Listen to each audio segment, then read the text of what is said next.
আপনাদের দেখায় এই যে আলুগুলো আছে, এই আলুগুলো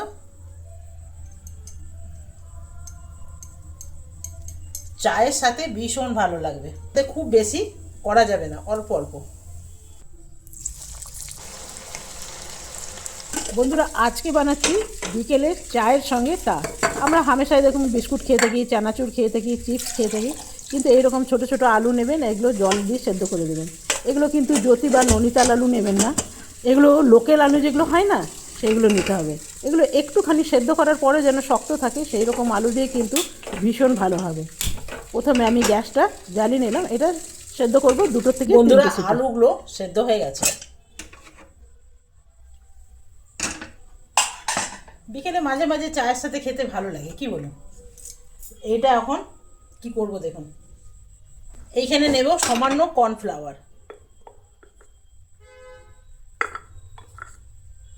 তবে কিন্তু জানেন এটা যে কোনো আলু দিয়ে হবে না, এটা একটু শক্ত শক্ত আলুগুলো হয় না, যেগুলো সেদ্ধ করার পর শক্ত হয়ে যায়, নতুন আলু না এগুলো, একটু লোকাল আলু যেগুলো হয়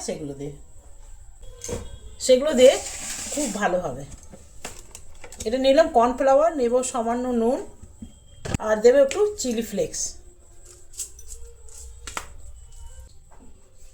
আমি বানাবো বন্ধুরা লোহার কড়াই যে কোনো জিনিস বানালে না তার টেস্টও ভালো হয়, জিনিসটাও ভালো হয়। এখন যা গ্যাসের সমস্যা না, কিছু বানাতেই ভয় লাগে। আপনাদের দেখায় এই যে আলুগুলো আছে, এই আলুগুলো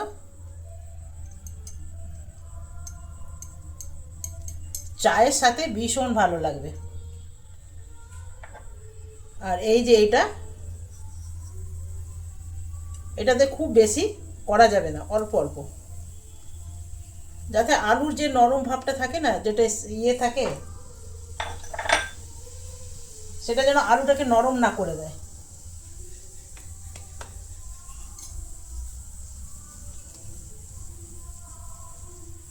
এরকম এরকম করে করব, ভালো করে আপনাদের দেখায়। এটা এইখানে রাখলাম।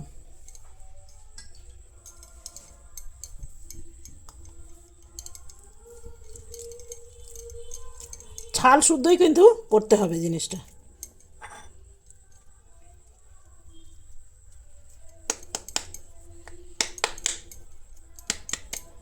এটা আপনাকে ঝেড়ে দিতে হবে, খুব বেশি রাখা যাবে না। ছোটোখাটো ঘরে কোনো পার্টি হলো, মানে বন্ধু পার্টি, হঠাৎ করে কেউ বললো না, তো চট করে এটা করা যাবে। অনেকের বাড়ির পাশে তো আর মিষ্টি দোকান থাকে না, কিন্তু ঘরে আলুটা থাকে।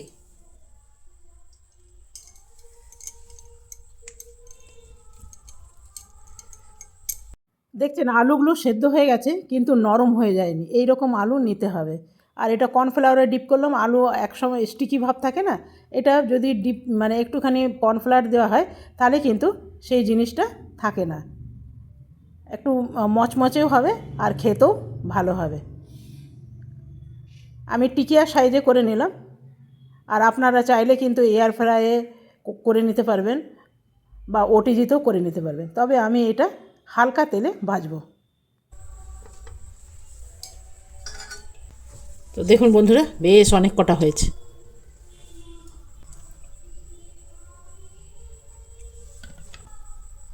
বন্ধুরা, এটা ধোঁয়া উঠছে।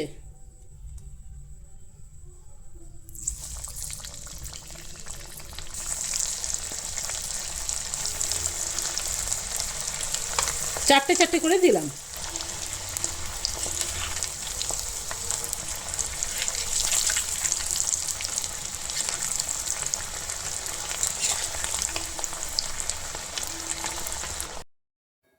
জানেন তো এইরকম আলু টিক্কি একটু যদি ঘুগনি বানিয়ে নেওয়া হয়, আর উপর থেকে এই টিক্কিগুলো ভীষণ ভালো লাগবে।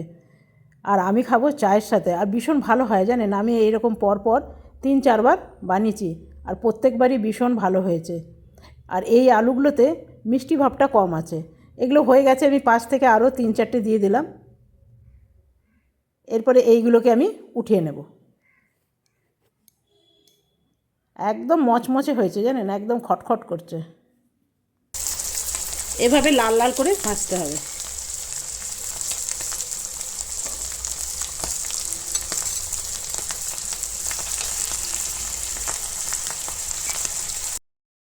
বনি ঋষির আগে যখন ছিল তখন এই টিকিয়াটা হামেশাই বানানো হতো জানেন, আর ভীষণ ভালো লাগে।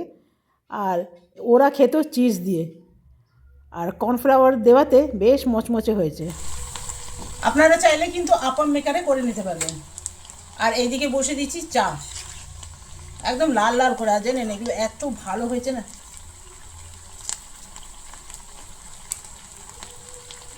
উপর থেকে একটু নুন দিয়ে দিতে হবে,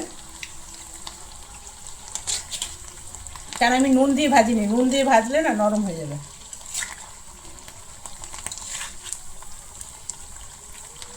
খুবই ভাল লাগে, খুবই ভাল লাগে।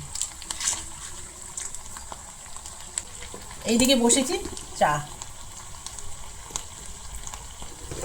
তো চলুন বন্ধুরা, এগুলো ভাজা হয়ে গেছে, এগুলো ভাজা হয়ে গেছে একদম লাল লাল করে।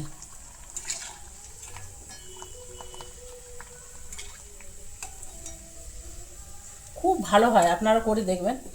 তো বন্ধুরা, আপনাদের ইচ্ছে হলে এর উপর থেকে একটু নুন ছড়িয়ে দেবেন, ভালো হবে। তবে আমি নুন দেবো না, এমনিই খাবো, আমার ভালো লাগে একটু সস ডুবি ডুবি খাবো। সসের মধ্যে নুন থাকে, বেশি নুন খাওয়া ভালো না। আর যারা একদমই মানে খেতে পারে না তারা একটু নুন দিয়ে খাবেন। অতিরিক্ত গরম, খাওয়া যাচ্ছে না জানেন। একটা অর্ধেকটা কামড় দিয়েছিলাম, ভীষণ গরম। তো দেখুন,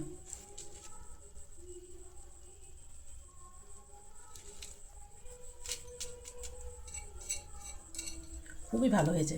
তো চলুন চাটা ছেঁকে নিই। স্ন্যাক্স চা নাইলে মানে চাটা শেয়ার করলাম না।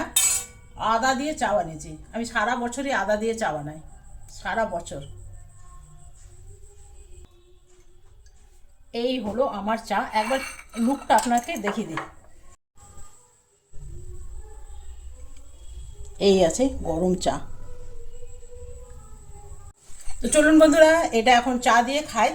যদি ভালো লাগে আপনারাও এভাবে বানাতে পারবেন। তো চলুন, আজকের মতন এখানেই শেষ করলাম। কালকে আসবো আবার নতুন কোনো রেসিপি নিয়ে। আপনারা সকলে ভালো থাকবেন, সুস্থ থাকবেন। Thank you, bye bye. আর গ্যাস কম খরচা করবেন।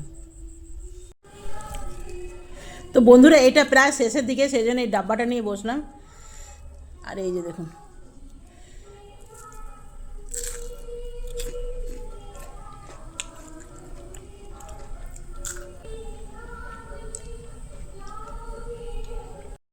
জানেন বন্ধুরা, এই চিজটা শেষ হয়ে গেছে, যতটুকু আছে এইটা দিয়ে খাচ্ছি, দারুণ লাগছে।